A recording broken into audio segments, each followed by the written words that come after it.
देखिए, सबसे पहले जब इसमें अगर हम लोग बातचीत करना शुरू करें, तो आपको याद होगा लोकसभा चुनावों के दौर में कुछ वीडियो वगैरह जो है वो भाजपा जारी कर रही थी। उस वीडियो में बिल्कुल ऐसा ही दृश्य दर्शाया गया था।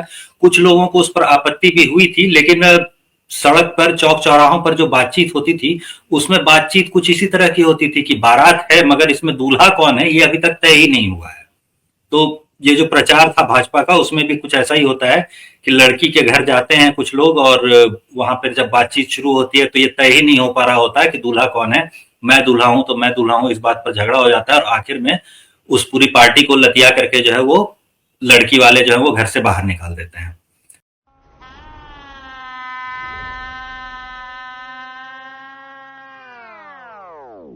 ये सब आपके रिश्तेदार हैं? बिजनेस पार्टनर है जी। ये दीदी बंगाल में बिजनेस संभालती हैं, वो चाचा बिहार में, ये यूपी में, ये मुंबई में और ये चेन्नई में, और इन्होंने हाल ही में खोली है दुकान दिल्ली में। पूरे देश में बिजनेस फैला है जी। सब कमाते हैं और मेरी बात तो खाते हैं।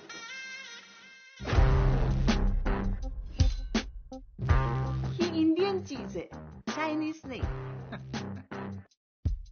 दूल्हे तो आप ही हो ना? और कौन होगा जी। देखिए, दादी का दिया हुआ सब कुछ है। सरनेम है, दौलत है, शोहरत है, इज्जत है, मतलब मिल जाएगी शादी के बाद जी। हेलो, दूल्हा कौन होगा ये डिसाइड नहीं हुआ है अब तक। दूल्हा हम बनेंगे, इज्जत की कोई कमी नहीं है। ए भाई, तुम तो रहने ही दो, हमारी दुकान इनसे काफी बड़ी है। दूल्हा तो हम ही बनेंगे, है ना पापा? पापा, पापा, सब बुर्बक। इसको तो हम बिहार में दूल्हा बना देंगे, लेकिन यहाँ पे दूल्हा हम ही बनेंगे। ओ काका, सारी शादियाँ क्या आपके ही घर में होगी क्या? और हम क्या यहाँ यूं ही दुकान खोल के बैठे हैं क्या? ओ भाई, पिछली बार भी किसी दूसरे की बारात में दूल्हा बन गए थे आप।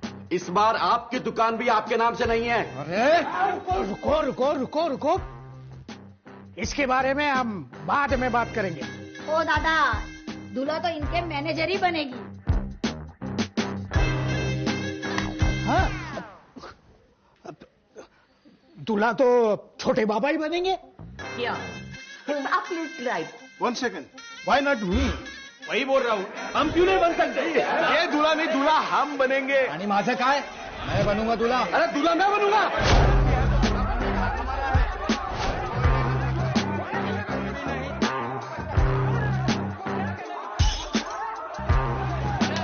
घर का टेंशन मत लो अंकल, शादी के बाद तो घर हमारा ही होगा ना। आपको लगता है ये अपने बीच दूल्हा चुन सकते हैं? तो प्रधानमंत्री कैसे चुनेंगे? तो ये एक घटना आपको याद होगी। इसके साथ ही मुझे जो दूसरी घटना याद आती है वो पंचायत फिल्म का एक दृश्य था। पंचायत फिल्म के उस सीन में क्या हुआ था कि एक कुर्सी थी जो सरपंच साहब थे उनकी कुर्सी से बेहतर थी, और वो कुर्सी जो थी वो सचिव साहब की थी। तो कैसे वो तिकड़म भिड़ाते हैं कि वो कुर्सी किसी तरह से छिन जाए और एक नाराज दूल्हा जो है उस कुर्सी को अपने दहेज में उठा करके अपने साथ ले जाए, और सचिव जी के पास जो है वो कुर्सी ना रह पाए।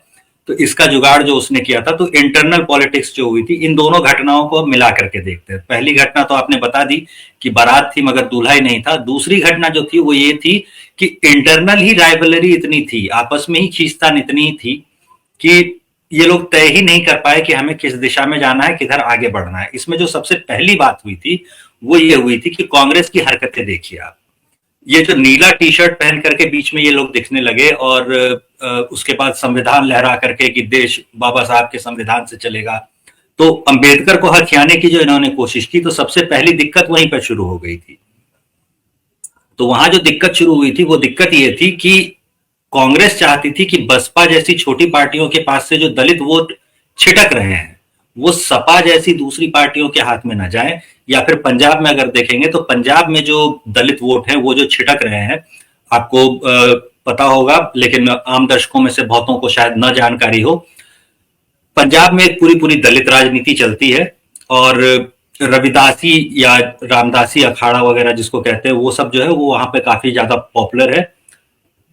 जो सिखों का समुदाय होता है उसमें भी दलित एक अलग ग्रुप होता है और खत्री एक अलग ग्रुप होता है। ये खत्री जो लोग होते हैं सिर्फ और सिर्फ वही गुरुद्वारा के प्रबंधक समिति में गुरुद्वारों के जो मुख्य ग्रंथी होते हैं वो सब बन पा रहे हैं, और इस बात से जनता में बहुत ज्यादा नाराजगी है। सिख समुदाय में भी इस जातिवाद को लेकर के बहुत ज्यादा हलचल है। तो वहां पर भी जो ये जो दलित वोट थे वो जो छिटक रहे थे, वो छिटक करके कांग्रेस की झोली से जब निकले तो वो चले गए आम आदमी पार्टी की झोली में।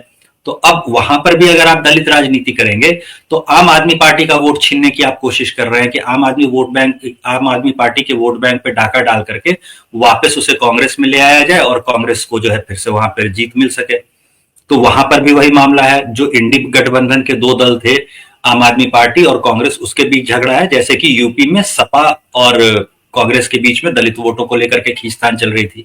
बिल्कुल यही चीज आपको पश्चिम बंगाल में होती हुई दिख जाएगी। दक्षिण भारत के राज्यों में देखेंगे तो वहां भी आपको बिल्कुल यही होता हुआ दिख जाएगा।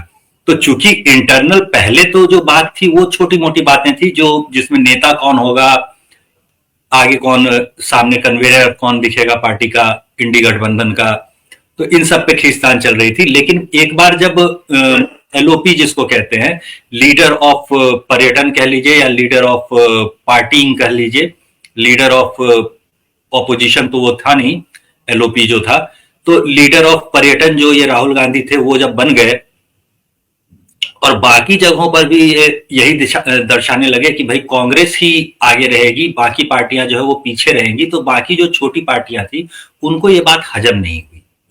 तो वहां से आगे जब दलित राजनीति करने लगे ये लोग और दलित वोटों को हथियाने की कोशिश करने लगे, तो सपा को भी दिखने लगा कि यार मेरे वोट बैंक पे डाका डाल रही है, आम आदमी पार्टी को भी दिखने लगा मेरे वोट बैंक पे डाका डाल रही है। ममता बनर्जी पहले ही नाराज हुई थी, तभी तो उसने कांग्रेस छोड़ करके अपनी अलग तृणमूल कांग्रेस बनाई थी, तो वो तो पहले से नाराज चल रही थी। तो वहां पर एक अलग दिक्कत शुरू हो गई।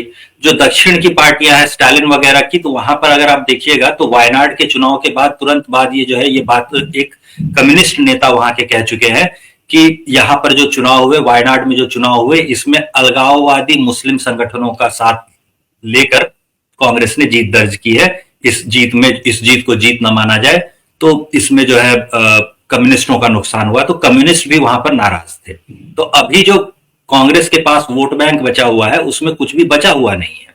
उसमें सब में तो सबके वोट बैंक पर वो डाका डालने का प्रयास कर चुकी है। तो ये लूटपाट जो है, इसके वजह से बहुत ज्यादा दिक्कत हो रही है जो उसकी सहयोगी तथा कथित सहयोगी पार्टियां थी उनको। तो इसलिए एक के बाद एक जो है वो बयान आने लगे। और जहां तक आपने उमर अब्दुल्ला की बात की है, तो उमर अब्दुल्ला जो है वो बहुत पहले कह चुके हैं एक ट्वीट में कि जब भी हम मोदी पर हमला करने का प्रयास करते हैं तो वो प्रयास उल्टा पड़ता है, और जो इंडी गठबंधन के दल है उनको ये समझना चाहिए, विपक्षी पार्टियां जो है उनको ये समझना चाहिए कि मोदी पर आप हमला करेंगे तो वो दांव उल्टा पड़ेगा, और वो आपके ही हथियार से, बिल्कुल रामायण के बाली की तरह जो आधी शक्ति सोख लेने वाली कहानी होती है, बिल्कुल उसी तरीके से वो आधी शक्ति आपकी सोखता है और आपकी ही शक्ति से आपको ही उठा करके पटक देता है। चौकीदार चोर है का नारा देकर के ये लोग देख चुके हैं। मैं भी चौकीदार लिख करके सब लोग सोशल मीडिया पे तैयार हो गए थे। एक बार जो गधे वाला बयान दिया था कि गुजरात का गधा, तो उसमें भी देख चुके हैं कि धोबी समुदाय जो होता है, रजक हम लोग बिहार में कहते हैं, ये समुदाय जो होता है, इनके लिए शीतला देवी जो होती है वो सबसे महत्वपूर्ण देवी होती है, और शीतला देवी का वाहन होता है गधा। तो उनके लिए बड़ा ही सम्मानित पशु था, और उसके लिए आप इस तरह के शब्द इस्तेमाल करेंगे कि गुजरात का गधा आ गया है, तो अचानक से जो दलित समुदाय का वोट था वो छिटक करके चला गया फिर से भाजपा की झोली में। तो ये सब दिक्कतें जो है वो मोदी पर अटैक करने की वजह से हो चुकी है, और इसके बारे में उमर अब्दुल्ला पहले भी बोल चुके हैं। तो दिव्य ज्ञान कोई पहली बार नहीं आया है, दिव्य ज्ञान उन्हें आता रहता है।